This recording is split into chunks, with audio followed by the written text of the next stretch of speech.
Siyempre, very disappointed. Kasi ako yung nag-turnover twice eh. Tapos, hindi lang yun yung turnover na easy layup. Yung turnover ko pa, leading to an easy layup. So, siyempre, I hold myself accountable. Akin yun. Huwag na sana yung story, yung go ahead play sana. Oo nga po eh. Pero, I don't know what to say. Pero Sakit eh. yung you and your teammates, your former teammates, parang before and after the game, parang very light yung Yeah. just your thoughts on Actually, there's no personal hard feelings naman eh. Kasi when they traded me, they were very professional. Parang lahat ng sinasabi nila sa akin, revenge game. But bakit revenge? They never did anything personal to me anyway. So, I always have a good relationship with them, especially the players. Up until now, si Mo, nagsisend pa rin ng memes eh. Kaya, alam mo yun, yung bond ko with them, di na mawawala yun. Whatever team I play in.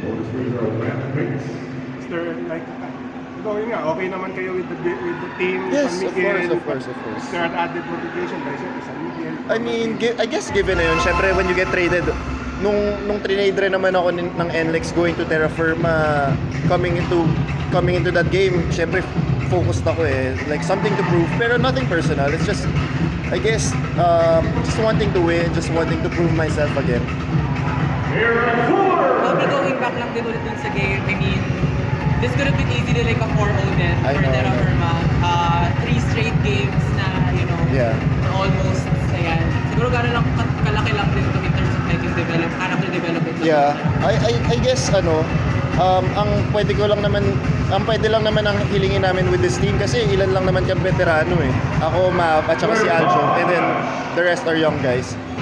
Gusto lang naman namin at least lumaban kami until the very end, like give ourselves a chance to win. And syempre disappointing because we could have been up 4-0 or 3-1 either way and give ourselves to win, make it to the playoffs. Bakit kayo nauna nag-tigil mo ng practice? Honestly, hindi ko rin alam. I mean, we have to figure that out. I guess we have to go back to the drawing board, watch our videos, and figure out the solution.